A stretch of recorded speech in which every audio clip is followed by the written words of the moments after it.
এটাকেই বলে সিস্টেম। দেখেন, বাংলাদেশে বর্তমানে অনেক বিশৃঙ্খল ঘটনা ঘটছে, কিন্তু পজিটিভ ঘটনা কোনগুলো আমরা যেটা ফোকাস করতে চাচ্ছি, একটা সিস্টেম ক্রিয়েট করতে হবে যে সিস্টেমটাকে পরবর্তী কোনো সরকার এসে পরিবর্তন করতে পারবে না। এটাকে যতটুকু সিকিউর করা যায় বা যতটুকু শক্ত করা যায় ওইভাবে এই সিস্টেমটাকে তৈরি করা উচিত।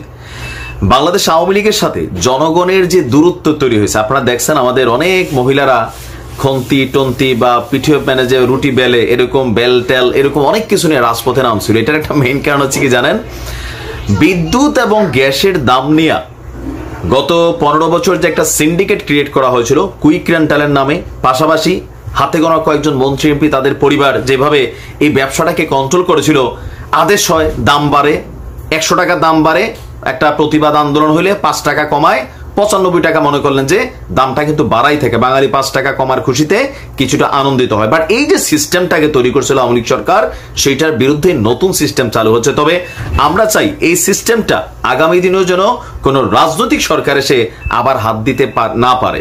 আচ্ছা, এখন ঘটনা কি দেখেন, গ্যাস এবং বিদ্যুতের দাম এই দেশে ম্যাজিক গতিতে লাফিয়ে লাফিয়ে মানে এটাকে বাড়ানো হয়েছে। আর এজ এ রেজাল্ট দেশের বিদ্যুৎ খাত ধ্বংস, নিজস্ব বিদ্যুৎ খাতকে ডেভেলপ না করে বিদেশ থেকে এই বিদ্যুৎ আমদানির ফলে হয়েছে কি, রাষ্ট্রের বিলিয়নস অফ ডলার পাচার হয়ে গেছে লুটেরাদের হাত দিয়া, এই যে সামিন গ্রুপ সহ আরো কয়েকটা গ্রুপ। এখন ফাইনালি আসছে কি, গণশুনানি ছাড়া গ্যাস এবং বিদ্যুতের দাম বাড়ানো যাবে না, এটা নতুন সিদ্ধান্ত আসছে। গণশুনানি, বাংলাদেশ এনার্জি রেগুলেটরি কমিশন আপনার BERC আবারও গ্যাস এবং বিদ্যুতের দাম নির্ধারণের ক্ষমতা মানে তাদের হাতে ফিরিয়ে দেওয়া হয়েছে।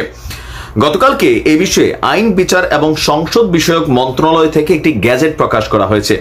গ্যাজেটে বলা হয়েছে বাংলাদেশ এনার্জি রেগুলেটরি কমিশন আইন 34 ক বিলুপ্ত করে অধ্যাদেশ জারি করা হয়েছে। এখন এই আইনটা কি হয়েছিল, আমরা মাঝখানে দেখছিলাম 2022 খসড়ার চূড়ান্ত অনুমোদন দিয়েছিল আওয়ামী লীগ সরকারের মন্ত্রিসভা। 2022 সালের 28 নভেম্বর তৎকালীন সরকারের মন্ত্রিসভায় সিদ্ধান্ত হয়েছিল জ্বালানির দাম নির্ধারণে গণশুনানি করতে হয়। এখন এই গণশুনানির সমস্যাটা কি, এই গণশুনানির জন্য যে প্রসেসিং টাইমটা সেটা হচ্ছে 3 মাস বা 90 দিন। তাই দ্রুত বিদ্যুৎ এবং গ্যাসের দাম বাড়ানোর জন্য তৎকালীন সরকার আর সেই যে আইনটা, এই আইনটাকেই এই মুহূর্তে এসে আবারও সংশোধন করে বাংলাদেশ এনার্জি রেগুলেটরি কমিশন অধ্যাদেশ 2024 নামে এটাকে অভিহিত করা হয়েছে। এই আইনের 34 ক এর ধারা অনুযায়ী ট্যারিফ নির্ধারণ, পুনর্নির্ধারণ বা সমন্বয়ের ক্ষমতা সরকারের।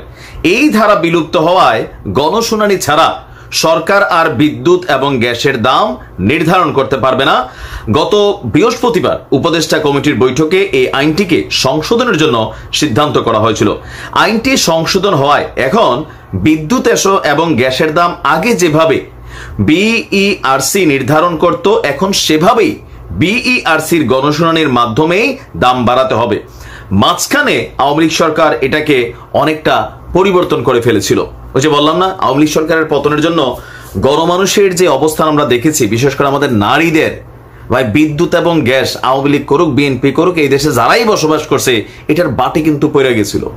মানে ভুতুরে বিল আসতেছে, একটা লাইট ফ্যান চালাইয়া উল্টাপাল্টা বিল আসছে, এগুলোর কোনো জবাবদিহিতা নাই।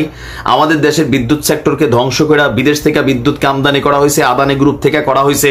আরে ভাই, ত্রিপুরা যদি আমাদের কাছে বিদ্যুৎ তারা বিক্রি করে, তাহলে আমরা বৈশ্য বৈশ্য কি মুড়ির মোয়া খাইছি এত বছর?